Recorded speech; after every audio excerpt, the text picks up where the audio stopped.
We're starting again. Oh, this feels so good. Welcome back, everybody. Long time no see.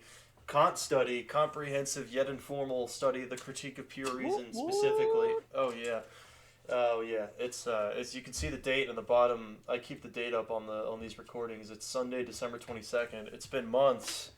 Really, I don't think I've done this since like maybe like October or something or November or maybe so. Yeah, That I'm was a new only person one. in the community. Yeah, are you okay with me saying your real name on the recording? Yeah, Okay, we have Kirk joining us, along with, the usual Pat. This is great. I'm super excited. yeah. So Um, basically, so this section, the critique of pure reason, we're going to be getting into the transcendental aesthetic. no, we are Oh, quite past that. That's what I tried to tell you. okay. Where we've passed the aesthetic, and we're quite into the transcendental logic. I think we're nearing the dialect, or nearing. Really? Are we? We're about actually 100 pages from the dialectic. So, Okay. oh no no I no, thought we're nearing noumena phenomena. That's what we're much closer to. I thought Kant didn't believe in a dialectical system that Hegel. No, well, No, yeah, it's not correct. So Hegel. dialectic for Kant means like dialectical illusion. The two contradict each other, and therefore neither of them are right, and that's the end of the story, pretty much. Yeah, But that's like the opposite of Hegel's conclusion, where Hegel yeah, Correct. says they synthesize. Yep. yes, Yes, it is. but there would Well, be no Hegelian dialectic well, Hegel doesn't without the Fichtean use dialectic, the and there term would be no synthesis. Fichtean dialectic without the Right. transcendental dialectic of illusion that Kant.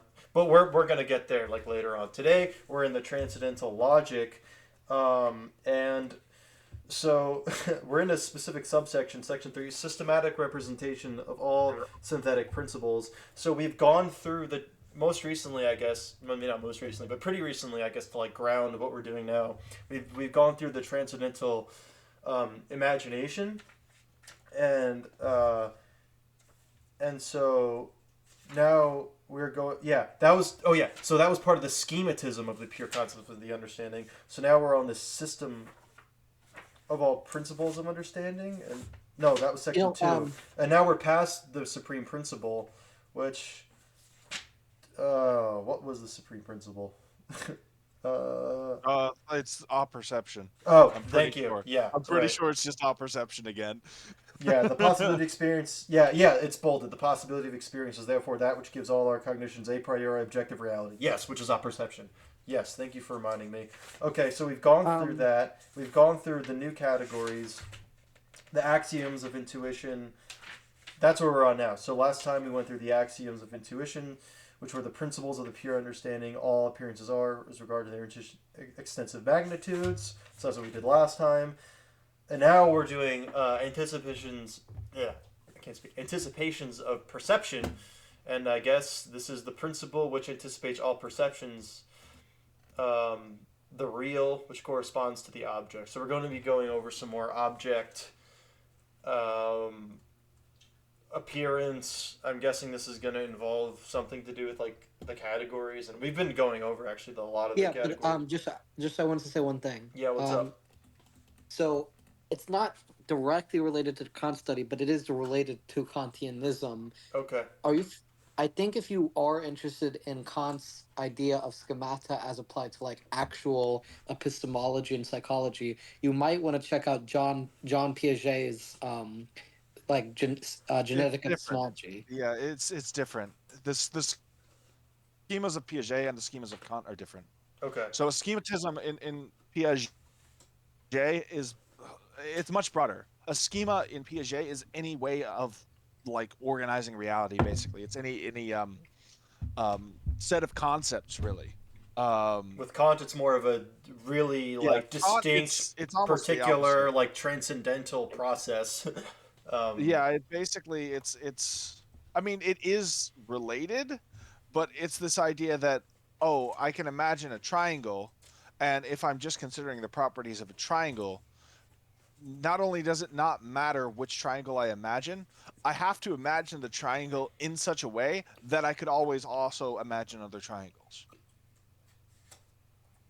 yeah, Yeah, okay. I brought up Piaget because I heard he was influenced by Kant. I'm He sure he definitely was with was, schematism. but he uses the term in a different way. Yeah. Well, I appreciate the recommendation, but now that we're going to get more into the reading, I am going to request that we stick really to the reading unless there's a direct correlation between something like in the text that we've read and whatever else you might want to bring up. But if it is going to be something else outside of text, I do request that it be pretty direct because we do have some habits of going into long tangents and even like debates sometimes. And while that's good and lively, I think it should. This is a comprehensive study to pure reason, so I would like to try to just keep it on the nose. So thank you for your understanding and cooperation with that. So okay, in the second edition, the section's introduced as its principle is, in all appearances, the real, which is an object of the sensation, has intensive magnitude, i.e., a degree. Patrick, I feel like we've talked about intensive magnitude. Do you remember? Uh, Intensive magnitude. yeah. It's basically how strong the sensation is. Okay. So if I sip a simple example, Oh, it's like if I Hume, sip a right? cup With of the tea and it has well, if I sip a cup of tea and it has 1 spoonful of sugar, there'll be a certain magnitude of sweetness. Yes. Okay. And if I have 6 spoonfuls of sugar in it, then there'll be a different higher intensive magnitude of that same sweetness. Gotcha. Okay. Yeah. So it's like kind of like the strength of impressions or whatever, like Hume was talking Right. about. Okay. Intensive rather than extensive. Okay. Great. Okay. So Just intense, wanted to how clarify intense, that. literally how intense in magnitude the impression is. Gotcha. All right. Well, hopefully we're ready to get started. I think if we're forgetting anything, it'll probably come up again. And I have my physical copy here, so I can go back, flip through pretty quickly, as opposed to like mad scrolling on a PDF. But all right. Who wants to start out reading? Since I'm new here, could I get started? Please do. Yeah. Sure. Okay.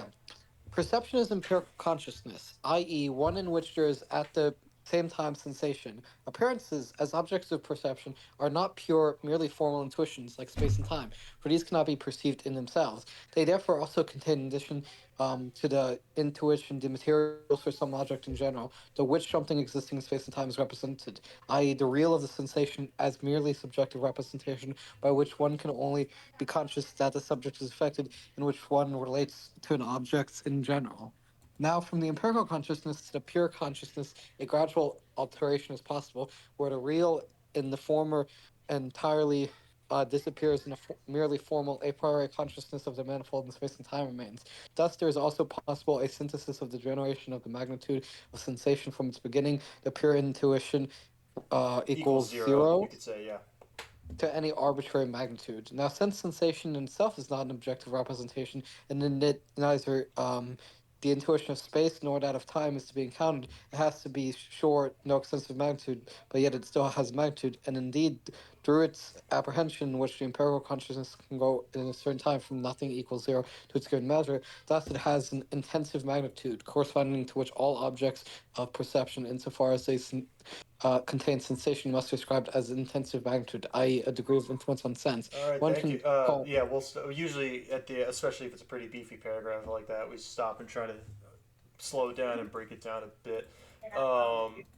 The beginning was a little. I got what it was saying towards the end. It was basically kind of just saying what you were saying, Pat. The difference between like an external, right? It has no manifold in space or time, therefore it's not objective, right? Because the objective conditions we went over earlier in the book are determined by these pure, a priori intuitions, manifold space and time. So Okay. But So before that, yeah. Sorry, go ahead. This is the sentence I'm interested in and trying to understand. Uh-huh. Now, from the empirical consciousness. Yes, this was to the pure consciousness. Yeah. Has he brought now, this from up? The empirical consciousness to the pure consciousness, a gradual alteration is possible, where the real in the former, that being the empirical consciousness, entirely disappears, and a merely formal a priori consciousness of the manifold of space and time remains. This seems to be what. Remember earlier when Kant was talking about imagining just like pure space? Yes. And we were like, you can't do that. Yeah. Can you do that? What are you talking about, man? I can't imagine space with nothing. Is he doing that again? Is he saying it remains? In it. Yeah, well, that's what he's saying, right? But then what's the deal with this? The way you do that is by abstracting away from, like, he's saying by. Oh, is that what pure consciousness is? I guess. Is that state where you're just imagining pure space and time? But it is pure because it's not empirical. the question I have is: does Kant believe pure consciousness is possible? Yes. Okay. At Well, least what does he mean? What do we mean by possible? I don't think he thinks that you can have. I mean, it's very difficult for us to interpret because he seems to say, in some sense or other, that you could imagine purely that you space can and pure imagine time. just space and time. Not that you can like literally just experience space But we without could like. like theoretically posit it as like a, I don't know. Yeah. Well, it's not clear in what sense, Yeah. but like. He just says you can do it, kind of. He like leaves it as like a. Yeah, he said he could do it and didn't explain it at I all. would And we love had to a read some whole like scholarship on that, but this is very far back, but we just had a bra moment. We were like, yeah, "What are you talking about here, uh, Con? I definitely can't imagine space with nothing in it, right? I definitely can't imagine space without color or any empirical sense content at all." But he said we could, and he didn't elaborate. Now it seems he's elaborating a little bit. but Some it's still confusing. 300 pages later, Yeah, or something, or like right? 100 something sections later, or in the second Yeah, edition, like whatever. he's now elaborating that you can just take away the empirical content gradually until you have nothing left. But I also don't think I can do that either. For a second, I thought he was So it's contradicting that because he says here, "For these cannot be perceived in themselves," and I thought he's talking about space and time, but I think the subject of this sentence is appearances as objects of perception. I think this is what he's talking about. That maybe can't be it's this. perceived. Maybe it's this. Maybe it's a logical thing, right? So Like, yeah, I was if, thinking maybe it's more for of like a example, notional, like, yeah, well, yeah, like think for example, uh, a, if I have an image, right, on a computer screen, and I set the transparency on that image to 0%, right, mm-hmm. then the intensive magnitude is like 100%. Let's say it's a pure black image, right, on a pure white screen. Then I set the transparency to 50%, right, Mm-hmm.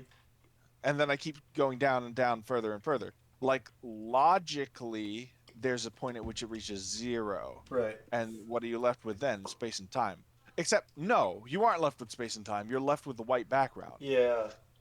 But I guess the So white background is supposed to be space and time, and we're supposed to be like, okay. I don't know, but no, it's not. It's the white background isn't space and time. We'd have Well, to in the affect like analogy, but like I'm saying, like yeah, but we'd have to. he's It's saying you not can. an analogy. It's like supposed to be literal. Well, no, because you're not just. Oh, right, because it's an appearance, right? You're saying that you're on the. Yeah, Yeah, I was thinking yeah. because it's in I'm a trying to computer. figure Well, out like well. Here's the reason I took it to be analogous though is because it's in a computer, and like, I think he thinks we're like in the computer it can't be pure space and time, but I think he's saying that like our cognition is different. mm, Um, Again, not that I'm saying I agree with him. I just think he would like make that distinction. Um, but okay, mm. but yeah, So okay, reading a little bit further, yeah, right? yeah. Well, if we go from the next one, thus there was also a possible synthesis of the generation of the magnitude of a sensation. Synthesis of the generation of the Wait, magnitude where are you? of a sensation. Hold up. So, right after that note that says 64, Oh, right thus where we there left is off, also possible. Listen, a possible synthesis of the generation. yeah. Oh, wait, yeah. Why is This there a synthesis of the generation? Isn't that the same thing? Of the magnitude of a sensation from its beginning. Oh, he's just talking about like adding from pure intuition to some kind of sensation. yeah, yeah. Uh, I really like that. I I really just like that don't trend. accept this. I just Yeah. simply don't accept this as like phenomenologically. Like I Correct. just Yeah. don't accept this. Like Yeah. this just does not pass the simple faculty attending sniff chest. Yeah. Yeah. I guess the best we could do is like imagine a consciousness in which you can like logically deduce that like space is. I mean, the best I can do, Pat, is like I don't know if you're. But space and time like yes, logically I can have an abstract space and time. Yeah, that's But just kind of where I'm at with this. that's not what he's saying, is it? Why do you think not? Oh, Um because it's not a logical thing, right? It's an intuitive because like. well, yes, but I can have logical statements about intuitive space. I'm not denying that. But then where's the But like intuitive he's space though? If saying all it is a logical like now usually. from empirical consciousness to pure consciousness, a gradual alteration is possible. He's talking about an alteration being possible, not a logical analysis being Right, possible. right, exactly. That's what I He's mean. talking Like about something that actually seems to occurs. Yeah. occur in experience, or actually could possibly occur in experience. And Did he that just define empirical no, consciousness and pure no, I consciousness? don't think so. Oh, that would make this so much Yes, he better. did. No, he defined empirical consciousness and pure consciousness. So, Where? Do you remember? Sorry, I'm like well, putting you on the spot. I just would refer to you to empirical versus pure as Oh, general general. categories, Oh, right? okay, okay. Well, does Well, Kant I guess believe the question God is, is did he pure define consciousness? consciousness? What's up, Kirk? Does Kant believe God No. is pure So consciousness? No. pure in Kant always means non-empirical. Yeah. In other words, a priori. It's literally a synonym for a priori. Um, No, but does he yeah, believe God is in that category? God's consciousness works like that. Well, Kant. Kant believes. I'm No, gonna Kant leave believes. God out Kant of would. this because God, we don't really know what Kant thinks. I mean, we Yeah, have so Kant, speculation about what Kant thinks, but and like, it's really hard to make determinations about that. So Like, here's sort a of. Well, question. no, that's not true. That's really not true, Matt. It's ahead of where we are. well, He that's what talks I'm saying with where pure, we are right now in the critique. Like, right, but I've read it. okay, I guess you can. All right, yeah, go ahead. So Kant does talk later in the pure idea of reason Which about I God. haven't read yet. Right. So the pure idea of reason, he says that we necessarily, even though we don't know if God is possible or not, it's necessary that we consider the possibility of God. Like he thinks that reason inevitably leads us to consider the possibility of God as basically the end game for God, that seems all. like such an interesting argument. That's one of the reasons why I wanted to like start the study. I'm so excited to get to like the dialectic in general, but like that. Well, it's just that you always in consciousness you move from conditioned to the conditioner, right? And Yeah. so everything is unconditioned Oh, and it's like a hangs on something Spinoza else. like line of thinking Right. almost. Yeah. Well, and so the logically you would go to the unconditioned, like the absolutely Yeah. unconditioned as like the end of that chain. Yeah. But he doesn't say that that actually exists, therefore. He just thinks that Which that's is the a difference from necessary Spinoza and him. idea. Yeah. Yeah, it's just a necessary Oh yeah. like thought that we would have. I talked about Is the the way he yeah. thinks about Okay. Yeah. I've talked about this earlier in grad school with somebody, and it was so like I was glad I finally comprehended that and like a real difference between him and Spinoza. I thought was so interesting. it. Yes. Okay. But as for what Kant seems to say, remember when he talked about a consciousness that intuited concepts, like it non-discursively Oh just God. had. Yeah. Wait. That was so weird. I'm so confused. That was him definitely talking about God. Like that was him talking about if there's a God, this is how God would have to work in order to have access to like genuine transcendental knowledge. Yeah. So God would be outside of the hierarchy of, I guess he would call it pure. I guess he would call it pure because it isn't conditioned by experience. But humans also have pure consciousness. Yeah. So, It's like pure consciousness deluxe. yeah, exactly. Exactly. So humans have pure consciousness. Which is Although, limited by like yeah, the real question is reason, here. I guess. It's Pulling probably the word. limited by pure reason, right? Wouldn't Kant say that? Well, here's the thing. He has defined empirical and pure, Hmm. but he hasn't really defined consciousness. Yeah, that's Are what we I was really wondering. talking Like, about are we talking about a state here, or are we talking about a thing within the state? right, Are we that's talking kind about a of what I was state of asking about when I consciousness asked originally about which is only does he pure, define or are we empirical? talking about like something in my state of consciousness is only pure? Right. Because the latter seems to make sense, right? So, Yeah. for instance, if I think about seeing three dogs in front of me, there's Hmm. empirical content and there's also pure content, and the pure content would be the number three, right? So no problem there.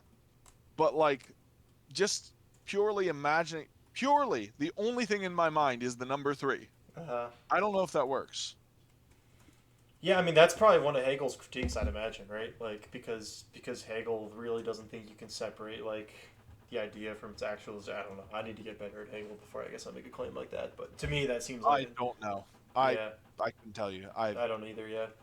I Stay feel tuned for a like Hegel if he study. answered that question, I Continuing think if after he this answered book. that question, it wouldn't have been in the phenomenology of No, spirit. science and logic for sure. That's Yeah, or I encyclopedia. think if he Yeah. answered that question, the answer is probably somewhere in the encyclopedia logic or the science of Right. logic. So stay tuned after critique of pure reason. I will be doing that, and whoever else from here or other places will be going over that. So, which gives So us I feel motivation like to come back and finish lost this. kind of the main thread, But Mm-hmm. um, his point anyway, Mm-hmm. his point anyway, which he tries to meet through stuff that we're questioning, like the legitimacy of the means of getting to his point. Mm-hmm. But I don't think we're questioning the legitimacy of his actual point, which is simply that like sensations have different intensities. Well, yeah, Although, that's what he says at here's an the end, issue. right? Can you really quantify that though? Like, can we really Qualitatively, like yeah. put a distinct? Well, like, can you necessarily put a number on how intense a sensation is? No, I wouldn't. Say, I I mean, don't think that's my so gut either. reaction. I don't know. Like, maybe. And a magnitude is supposed to be a quantifiable thing, or no? I don't know. I feel like qualitative. I mean, did Kant really talk about that earlier either? I don't think he did. I Um, guess he didn't, but that's one of the cases of I him not defining surely words because he I would thinks we know what argue. they mean. I would argue, like, since Kant has not spoken on this and it's kind of up for interpretation right now, I would make the argument that magnitude can be qualitative. Like, Okay, but how bad does that here's hurt? my Really question. bad? Not so bad? Okay, but then here's my question. Here's Mm-hmm. my question. Okay. We're talking ultimately about concepts, yeah? What is the Are we? Wait, conceptual what's the title? value? Yeah, Section. that's our Is it? Is it? the whole section. We're in anticipations of perception. We are in the transcendental logic. We're trying to establish categories. Okay? Yeah? It's well. This is the systematic representation of all. Oh, I guess of synthetic principles. Yeah, Of synthetic. all synthetic principles, and synthetic principles But the are representation, though, applications of category. right? Okay, but look, my point is, What is the if you representation? can't logically have a category for how bad does that hurt, Yeah, you can. then Didn't I just list them like the really bad, not so bad, okay, doesn't hurt at all? Like, aren't those those are like concepts? logical are those logical transcendental categories? Um, I don't I know. feel like he's referring to a number. Okay. Well, I guess maybe we'll see. Should we call that debate there? And Yeah, these are all good things to I keep in think mind as this we is the best continue. we've got, especially since we're out of practice. Yeah. All right. Let's continue. Okay. Does Pat? Do you want to read the next paragraph? Sure, will do. A166. Cool. Thanks. One can call all cognition through which I can cognize and determine a priori what belongs to empirical cognition in anticipation. And, without doubt, this is the significance with which Epicurus uses expression Oh my god. something Greek.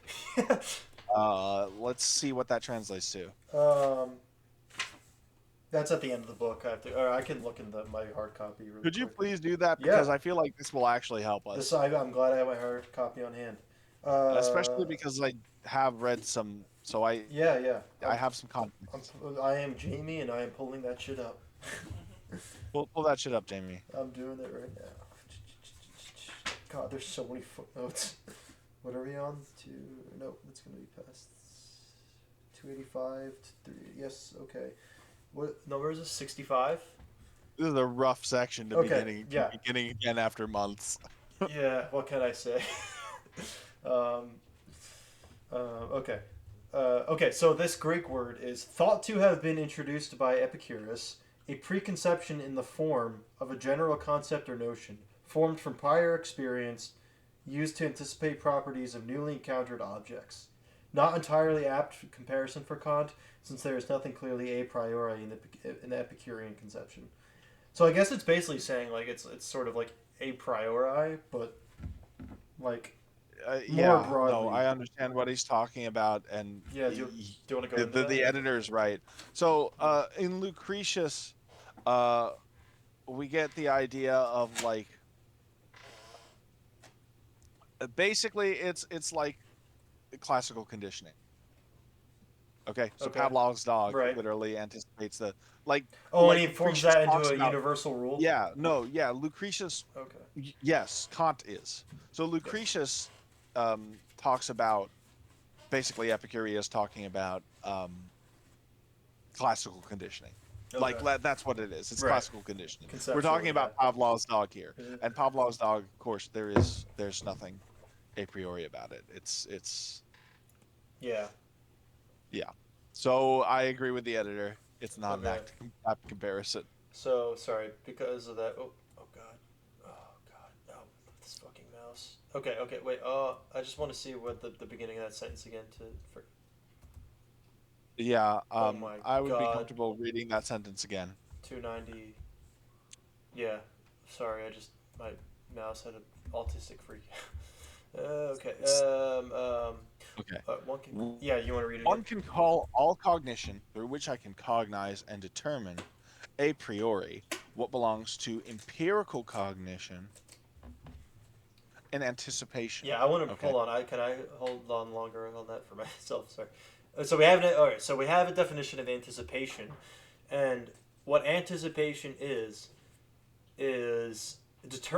cognizing and determining a priori. It's like a categorization. You can a priori categorize what belongs to empirical cognition. I'm not sure why this is magnitude because the way he's describing it right now, well, what belongs to empirical cognition? Well, let's take colors, for example. Red versus orange versus yellow. That belongs to purely empirical cognition. There's no pure concept of those. So one can call all cognition through which I can cognize and determine a priori what belongs to empirical cognition Well, in Kant might anticipation. disagree with that, though, right? Because What with what? Kant, the only purely empirical things are space and time. No. No, not at all. Space and time are pure. They're not empirical. Space and time are pure intuitions. Yeah. Oh shit! Am I forgetting basic Kant All definitions? other intuitions are empirical. Oh shit! Okay. Yeah. Thank you. Rookie mistake. Yeah, a little bit. Oh, it's been months, people. It I has been warned you at months. the beginning. All right. Thank you, But Pat, for catching that. Oh my god. Okay. one It's call embarrassing. one can call all cognition through which I can cognize and determine a priori what belongs to empirical cognition and anticipation. This definitely seems like yellow, orange, blue, etc. would fall under this. Mm-hmm. No? It's definitely a cognition. So, for instance, I have some kind of idea of blue versus yellow, right?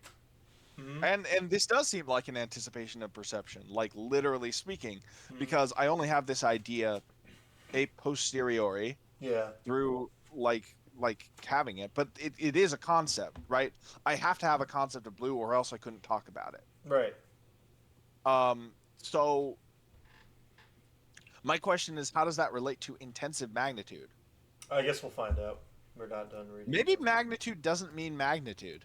That's what I'm thinking. Like, it has to be something else more qualitative. Maybe he's literally just talking about like qualia. Yeah, that's what I meant by qualitative magnitude. Like, yeah. But that's just an intuition. All right, let's keep going. Yeah, let's keep going.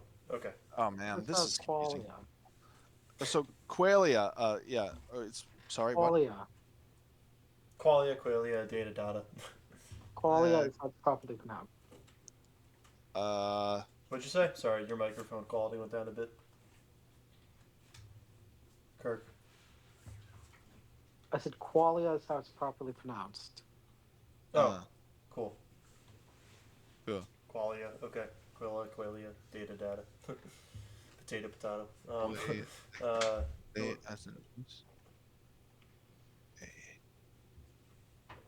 It's both. Oh, did you look it up?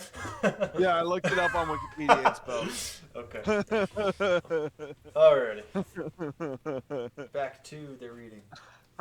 So, yeah, Lee pronounced it qualia, and that's why. But since there is something in the appearances that is never cognized a priori, and which hence also constitutes the real difference between empirical and a priori cognition. Yep. Okay, so that's what we're talking about. Yep. Namely, the sensation as a matter of perception. It follows that it is really this that cannot be anticipated at all. Am I reading Hegel right now? Yeah, this sounds like a sublation of like his pre. Wait, but no, is he talking about different things though? Hold on, wait. Since there is something, this is why this is comprehensive, people. You don't get this like anywhere else. Unless you're a scholar doing it on your own.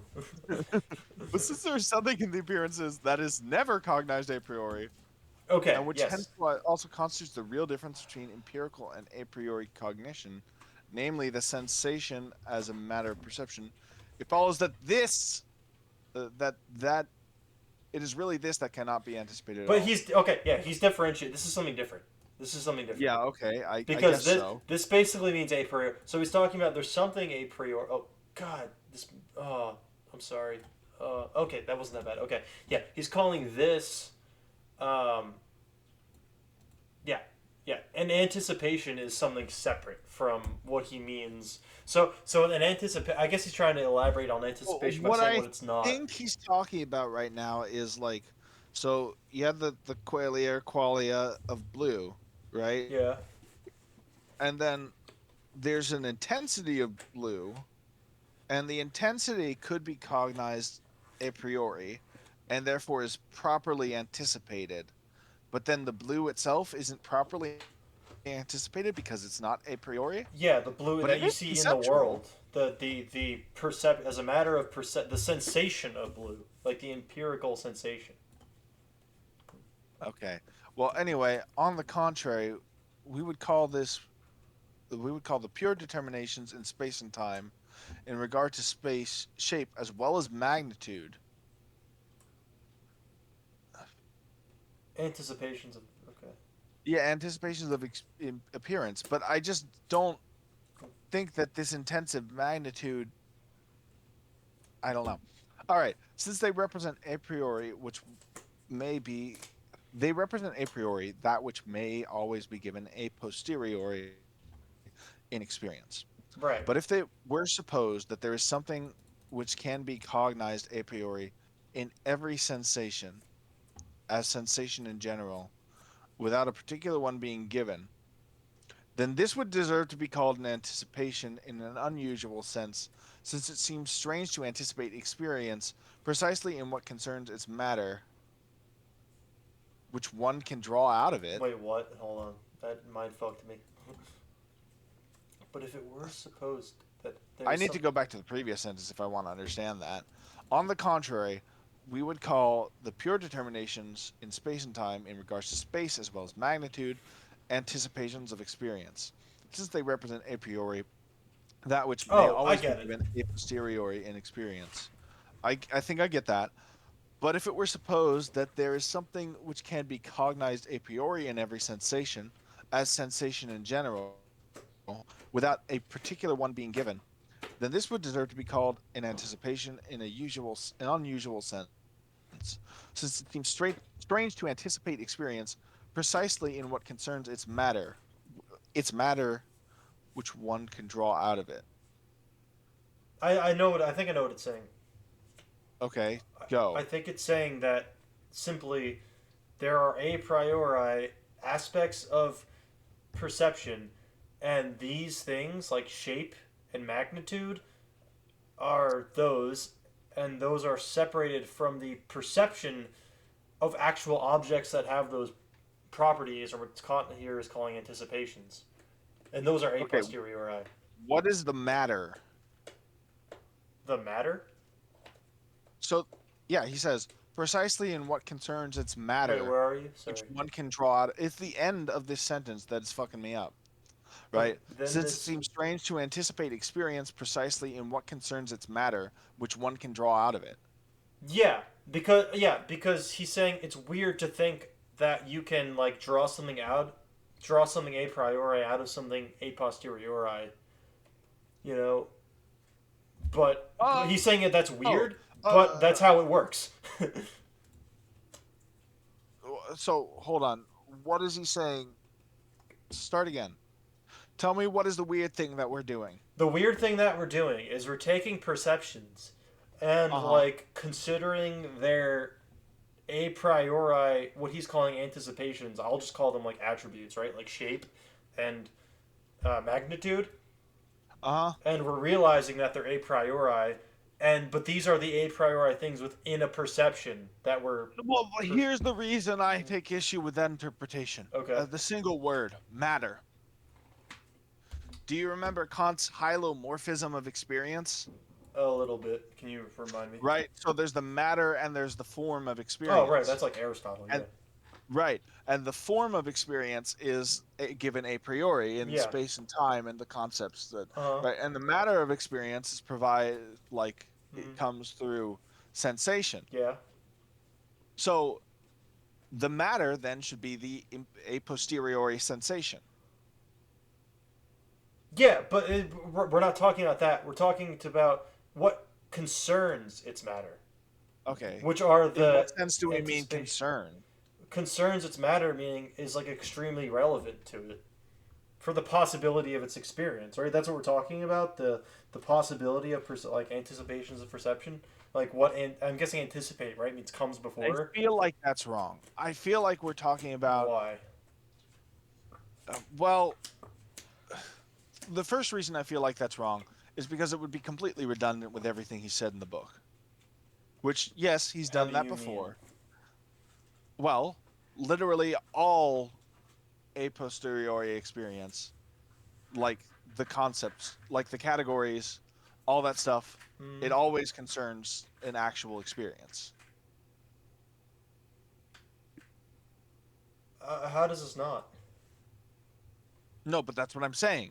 Like he would be saying, Yeah, these what your anticipate. I'm saying here's what your interpretation amounts to.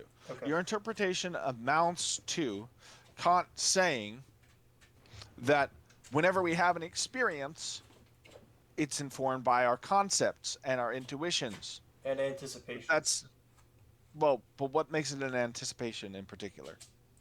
The fact that it has that the fact that it concerns a matter, like concerns the But that would matter of a that would perception, as a matter of perception. uh, rather than the form. Well, he's saying the action it is the form. But that would be everything. That would be so. But he's talking about That would specific Okay. things now. So Like, he would be saying, for example, that the in your understanding yeah, that a triangle concerns the matter and is therefore an anticipation of perception because experience comes to us in the shape of a triangle sometimes. exactly. Yeah, he says But that that would be in but that regard would to be shape. every category he talks about. Okay. Well, would it? So again, he would just be like he would be calling an anticipation of perception everything else in the book. You mean in like everything else in the categories section? Yes, everything else in the category section would fall under the definition you are giving for an anticipation of perception. Whereas what Uh, he was originally spelling out was something related to intensive magnitude, i.e., degree, which is not triangularity or whatever it is. well, then I'm confused as to why he brings up this paragraph. Well, I also am confused. I'm very confused by this. The only thing I can get from this idea of intensive magnitude is that we're talking about how strong is the sweetness, how blue is the blueness, he etc., okay. etc. So I scrolled ahead a little bit by accident, and I noticed that like there's a bolded intensive magnitude. Do you want to like get to that and then come back to this? Yeah, let's keep reading and maybe we can make some sense out of this. Okay. Where were? And And this this is is actually actually how how things things stand. stand. Okay, I can read the next paragraph. Apprehension, merely by means of sensation, fills only an instant if I do not take into consideration the succession of many sensations, as something in the appearance, the apprehension of which is not a successive synthesis, proceeding from the parts to the whole representation, it therefore has no extensive magnitude. The absence of Uh-huh. sensation in the same moment would represent this empty, thus equals zero. Okay, so this is exactly what I was saying earlier. I Okay. don't think you can conceptualize how intense like like I don't think you can conceptualize that difference. I mean, so for example, Oh, with the because that would sweetness have of to the take in tea, with the succession? sweetness, yeah, with the sweetness of the tea, I can say that, oh, this is 6 spoonfuls of sugar sweet, and the other one is 1 spoonful of sugar sweet. Yeah, it seems like it, but actually no, because all I'm saying is there is some sort of difference that I can't put my finger on until I attribute a cause, namely the sugar. Oh, and that requires succession. Right, and that requires succession. So actually, well, and more than that, it's also not directly what we perceive. It's really just that the sugar is the cause of the difference. We're not perceiving an actual difference in terms of number or magnitude, or like we can't quantify it. We're just apprehending. Yeah, we're just we're literally apprehending by means of sensation that there is a difference. I don't understand how we But it can does seem to be understand difference with that, with pure apprehension. How does that work? well, we don't understand it. It's merely sensed, not understood. Oh, so he thinks difference is not like a He's saying purely apprehension merely by means of sensation. So he thinks difference actually exists, like so to speak. Yeah. That there so are actual something- different things without our like. Our He's saying deviation. exactly what I was saying earlier. That you can't seem to, like, just being given two sensations of differing intensities doesn't mean that you can quantify the intensities, the difference of the intensities. And by that you mean you can't understand them. Right. Okay. And the reason is that there is no succession, and therefore Okay. it's not subject to like counting or time. This makes sense to me. Okay. Which is good, because that's what I was thinking earlier, all more right, or less. yeah, that was I not. didn't think it was because of time. I was just saying that Yeah. didn't pass the faculty check. Oh, but this is much more. Okay, yes, this is clear to me now. Okay. All right, keep going, please. Okay, thus equals Now- 0. Okay, yes. Now that in the empirical intuition, which corresponds to the sensation. Hold on, God, sorry. Now that in the empirical intuition, which corresponds to the sensation's reality. Okay, yes. That which corresponds to its absence is negation. Equals 0. Now, However, every sensation is capable of diminution. Diminution. I'll ask about that later. So that it can decrease and thus gradually disappear. Okay, wait. What's going on here? Now that in the empirical intuition, which course. Oh. Okay. So this is just saying that like empirical absence corresponds to like, or.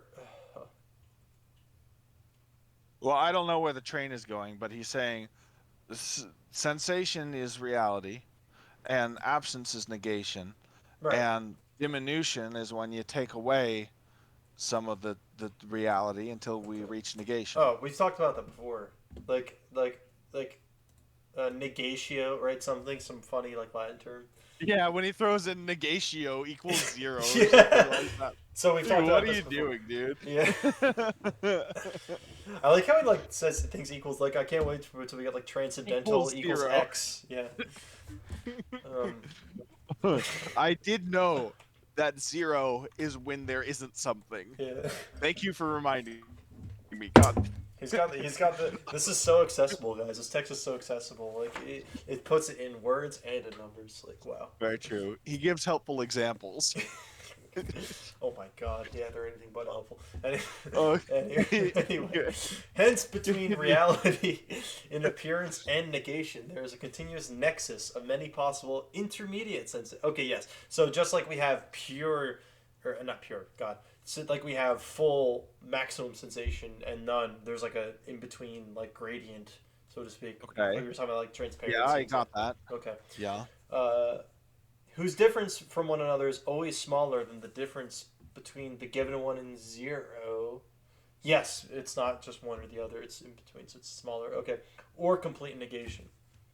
That is, the real in appearance always has magnitude, which is not, however, encountered in apprehension. Right, it's not encountered in apprehension. That requires time. Yes. As this takes place by means of the mere sensation in an instant, not through successive synthesis of many sensations, and thus does not proceed from the parts to the whole. It therefore has a magnitude, but not an extensive one. Oh, so it becomes extensive when you think about it, right? Is that what he's saying?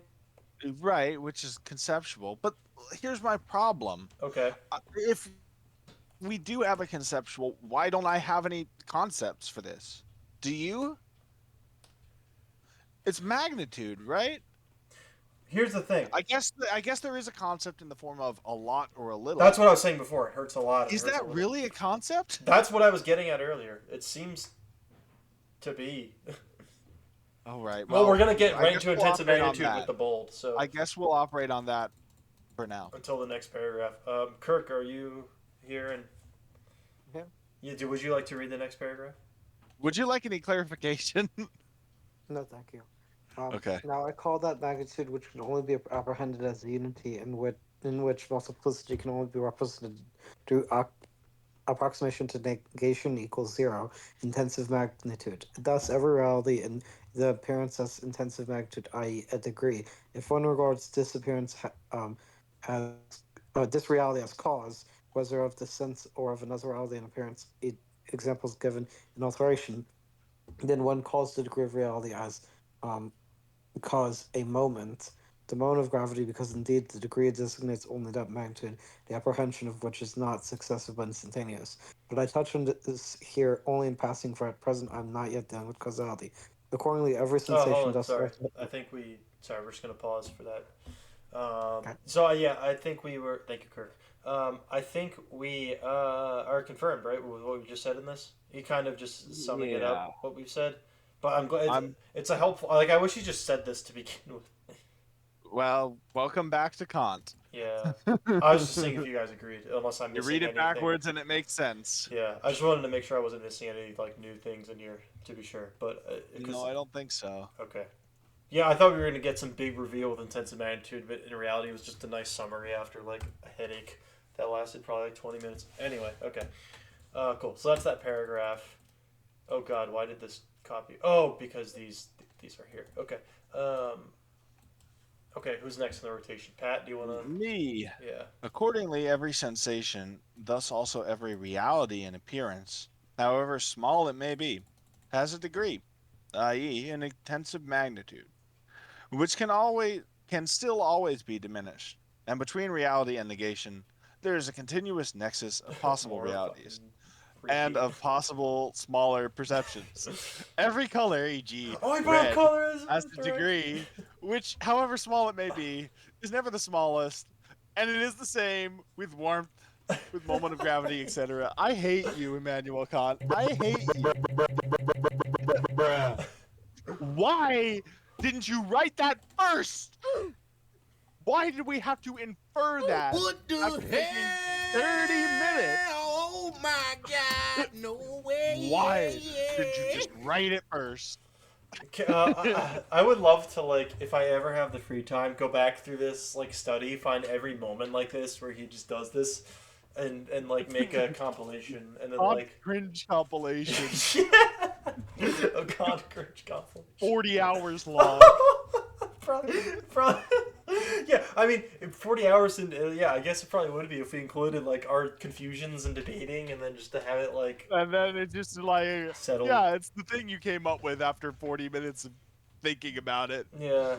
Oh, it's like he takes us through his thinking, and then it's like, yeah, I've decided now. This is actually what I think. Like, Oh my oh. All right. I guess I'm All right. next, right, on the dream Well, paragraph reading rotation. Uh-huh. Why do we even try? Womp womp. Wait, do I have womp womp on here? No. Oh yeah. Oh god, that's funny. Okay. The property of magnitudes, on account of which no part of them is the smallest, no part is simple, is called their continuity. Space and time are, I guess, have quantities of continuum, continuity, because no part of them can be given except as enclosed between boundaries, points and instants, thus only in such a way that this part is again a space or a time. Space, therefore, consists only of spaces, time of times. Points and instances are only boundaries, i.e., mere places of their limitation, but places always presuppose those intuitions that limit or determine them, and from mere places as components that could be given prior to space or time, neither space nor time can be composed. Magnitudes of this sort can be called flowing, since the synthesis of the productive imagination in their generation is a progress in time, the continuity of which is customarily designated by the expression flowing, elapsing. Okay, thanks for the synonym. I'm sure you could put more in there, but if you wanted to. Okay, so he's basically saying here that once you break out of this pure apprehension, well, he didn't call it pure apprehension. That was sort of like my addition. But Empirical apprehension. yeah, once you break out of this empirical Mere apprehension. yeah, is mere. probably the Thank you, word you're- mere. Thank you. Yes, that's perfect. Thank you. Once you break out of this mere apprehension, you break into continuity, right? You break into space and time. Because no part of them can be given. Yeah. Points and instant. Yeah, you become defined by a boundary, right? And so because I guess in that way it becomes externalized. I mean, maybe we'll get there. Yeah, as Well, I extensive guess magnitudes. That's the next paragraph. Okay. I guess part of the idea is that because we have to use time rather than space, we are not capable of imagining the magnitude in relation to other magnitudes statically. Yeah, We have to imagine it flowing. in a way, yeah, exactly, flowing. Even And that's flow. because it's intensive, right? That's because it's intensive rather than extensive, and therefore deals with the internal sense, time, rather than the external sense. Which, if you, So- for some reason, if you're not caught up on Kant study, which we highly encourage you to get if you're here at this point, time is kind of to water it down like the fundamental sense. It doesn't get any like simpler than time. Well, he doesn't consider it sense. Oh well. Yeah, he Intuition? doesn't believe that it is sense. He says intuition, yes, Yeah. but his definition of sense. Yeah. Fuck. Sorry. I was trying looking to- into this. try- It seems like he genuinely believes that for it to be a sense, it has to come from a sense organ, like a physical sense organ. Oh. I hate that definition. It's so unintuitive. Yeah, me too. It's so But unintuitive. I'm pretty sure that's what I believed. That Okay. like what he believed. It wasn't like an abstract thing. It was Okay. like, oh, vision is a sensation because it comes from the eyes. Yeah. Was like the way he thought of it. Whereas time is not a sensation because it doesn't come from any sense organ. Yeah. And Pat, do you remember? Could you like quickly recapitulate like a simplified version, really quickly, just for the sake of this like clarification? His argument for why time is like more fundamental, so to speak, quote unquote, Than space? Yeah. Because you cannot. Ooh. I was trying to remember an Ozo, but I couldn't. So. I'm also trying to remember. Well, he definitely seems to think that some kind of something is conceivable without space. It had to do with internal versus external, I think, right? I think it. Well, yes. He believes that space is external, and that's true. Well, yeah. Space Time is is external, internal as clearly. well. And time is internal. But I'm not It was sure so why- interesting. I was like really compelled by it. Actually, I just can't remember. Yes, I think this is it. So external has to deal with an object. Yeah. Oh no. Oh no. This is why Fichte makes his mistake. This is why Elaborate? Fichte. Yeah. Okay. Oh man, this is gonna be interesting. Okay. So, Kant, right, is positing that in experience there can be a subject without an object, but no object without a subject. Because, right, space is the form of objects. Yes. Every object that appears for consciousness It's space. is in space, but consciousness itself is in time, right? Yeah. So what Kant is saying is because you need a subject to apprehend the object, there you need it to be in time, Yes. right? But he doesn't seem to believe that the subject needs to apprehend an object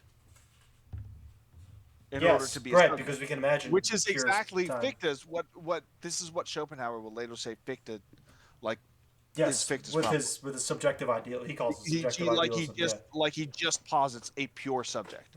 And you the subject that's all you need. That's You also need- Hegel's. and Kant critique, is by the saying way. that like you just And just Schelling's. need a subject because time is the form of all experience whatever because it's the form of subjectivity, right?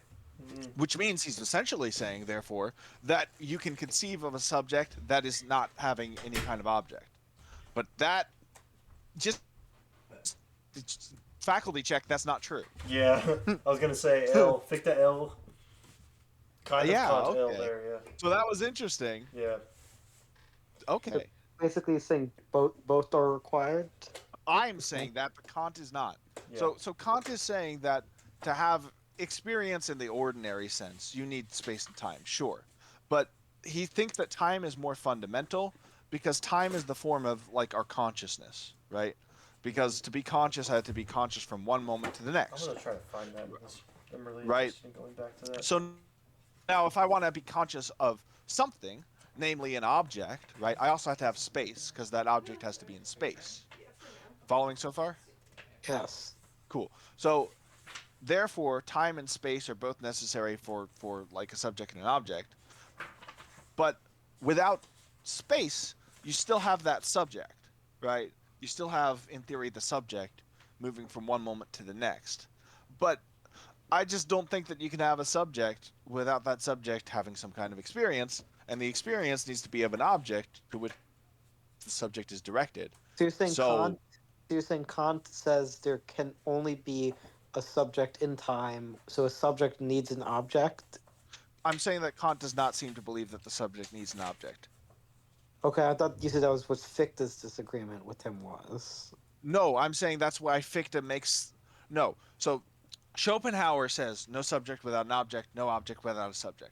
Schopenhauer says the relationship is mutual. Fichte, Schopenhauer criticizes Fichte as saying that you can have just the subject rather than having just the object. Materialism. So this is the way he sets it up, right? And he's rather brilliant when he sets it up. Schopenhauer is no subject without an object, no object without a subject. The relationship between the two is fundamental. It is reality.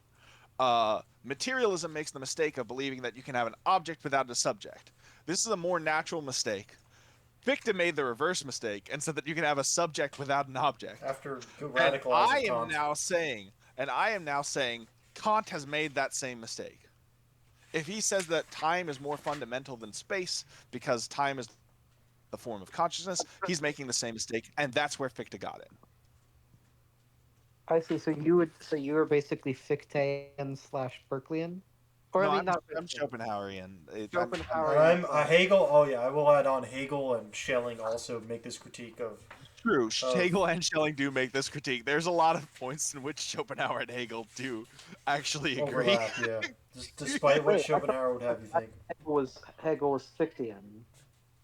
No, sorry, no Hegel. I mean, there is No, God, yes. he roasts Fichte so hard. Like He does, but he is sort of like he's. I mean, he does come from the tradition started technically by Fichte. yeah, he was one of Fichte's students. Right, but he does roast Fichte. He does roast Fichte pretty hard. And just does- not just like in a mean like stupid like fallacious way, in like a philosophically conceptual like disagreement, an argument. But as for my general philosophy, I tend to be like Schopenhauerian, Schopenhauerian Hegelian. / Berkeleyan. Yeah. Schopenhauerian / I wouldn't call myself very Kantian. No, I mean Berkeleyan, I said. Berkeley. Yes, I would say I agree with most things that Berkeley says. But yeah, I think Schopenhauer is probably the one has had the most of truth in my opinion. But I also think Well, then you might like Nietzsche's metaphysics, because Nietzsche is basically Schopenhauerianism plus existentialism. yeah, that's a actually big. It's really hard to systematize Nietzsche, and I think I'm going to cut this line of conversation out there because trying to characterize Nietzsche is going to take like 20 hours. Anyway, while you guys were talking about that, I was flipping through it, and I can't really find the argument, unfortunately, like on the top of my head. But I'm sure you could go back. He does say. He does say it is not merely that the representation of outer sense makes up proper material with which we occupy our mind, but also the time in which we place these representations, which itself precedes the consciousness of them in experience and grounds in the way in which we place them in the mind as formal condition, already contains relations of succession, of simultaneity, and of that which is simultaneous with succession, of that which persists. So I'm now looking back and I'm realizing I don't agree. Yeah. You know, I consented to that at the time, but now I'm just going, succession of what? Yeah, exactly. Well, because again, Kant thinks you can have this as pure, right? And that we're just fundamentally But disagreeing with but that. well, but it's not even of space, right? It's not even a pure space. It's No, it's just a like pure time. Yeah, right. It's a succession of time. yeah, But with what in it? yeah, If you don't, exactly. if there's nothing in the time, It can't succeed. then Yeah. there's no, yeah, there's nothing to succeed. Boom. So there's no moment to the Oh, next. so I guess You I did don't have find any that is the moments. There's argument, nothing right? to fill I them. found it. What? Right. That is the argument, right? Yeah, that is. Yeah. Okay, good. So this just doesn't. Yeah, I don't think that's right. If you're Now, interested, that's on I page accepted that, but 189 of the now Paul Guyer I don't translation. think that's right. Yeah. B67. Yeah. Okay. Cool. All right. Well, I'm glad we found that. So yeah. Okay. Anyway, the reason I brought all that up is because it has to do with this concept of it was related somehow. I think to flowing. I mean, that's kind of obvious in the sense that like to flow, it's in time. But Kant thinks that you can. Well, that's interesting now because he thinks you can. Oh well, he's saying we can't, right? That's kind of going back to that. Like we can't get past time because time is like. Well, Is yes, fundamental. regardless, I wouldn't disagree with the fact that this is still intensive rather than extensive magnitude, Yeah, but and therefore is flowing. But he's saying we can't have the static apprehension that he talks about in like consciousness or cognition. I don't know what you would say, but Right, because this is yeah. because a static apprehensive would be extensive magnitude. Because what we statically apprehend is space, right? And space equals extension. But space isn't ever static, though. Abstractly, they are. Space in itself without time is static. I thought he like. I guess he did differentiate them. I don't know. I need to like. I don't know.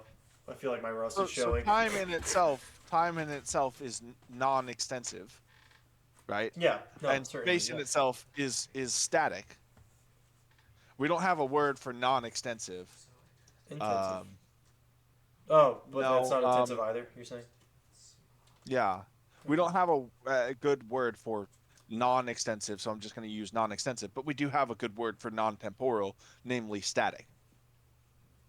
So, But I thought just Kant kind like of argued that didn't really like. Isn't that kind of what he's saying here? No part of them can be given except as enclosed between boundaries. Oh, but he's talking about space and time. But- Okay, but space therefore. Well, when he's talking about either, when he talks about boundaries, he's not talking necessarily about extensive boundaries. He's talking about like magnitudes, either of space or time. So and the intensive or magnitude is- extensive. So, for example, the extensive magnitude is the point, and the intensive magnitude is the instant. All right, but he said something like didn't he say like we can't just have the apprehension? Like he didn't say it literally, but like didn't he make it that point somewhere? What point? Like we can't actually have the. We don't actually.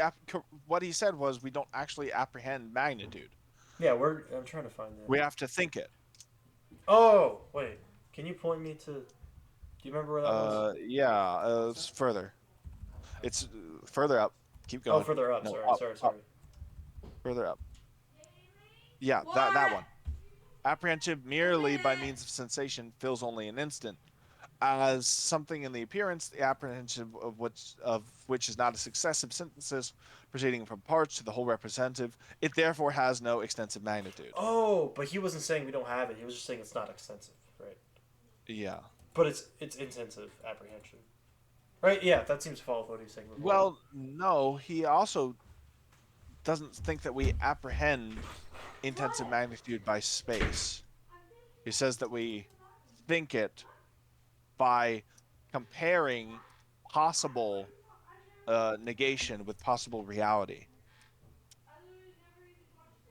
Oh, Simple example: no sensation of warmth to burning sensation of warmth. I don't compare by like extensive by like.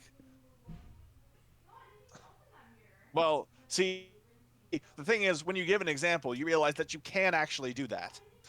yeah. I guess maybe that's what's confusing me. I don't know. All right, I think. But he's yeah. saying, I guess he's saying that we don't, but I do. What I imagine when I see this is a transparency slider on MS Paint, which Yeah. is in space. So, I don't know. I'm not sure. I'm not sure why this is in time and not in space. Actually. Yeah. Okay. How much longer is this section? Oh, I think we're. Oh God. Sorry. I think it's just getting late in the place I'm in. And, where were we? Elapsing. Yeah. B212. So there's this, and then all of that. Oh boy. Yeah. Oof. Should we? How long are we in this? Oh, we're over an hour. Okay, yeah. I think maybe we should call it a part 1, part 2. Are you guys cool? Yeah, All I right. think so. So, Sure. all right. For myself, when I'm uploading these later, which I'm still catching up on, I've uploaded 2 kind of recently, and there was a lot more to catch up. Probably gonna do that like tomorrow or like late tonight. Okay, this is Anticipations of Perception, part 1, which is part 2 of the systematic representation of all synthetic principles. All right. Well, thank you for joining us. God, Kant, please just start saying things when you mean them, or like when you've thought them out, instead of taking us through your whole thinking process. But whatever. Do we have any Kantian wisdoms at the end? Or that's another fun thing I like to. Kantian wisdom of the day. Yeah.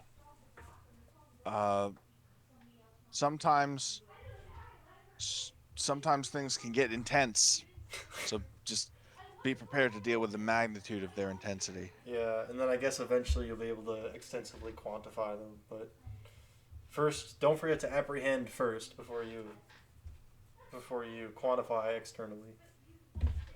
Yeah. Maybe that sounds right. All right. Well, thank you for joining us, and see you next time. Bye bye.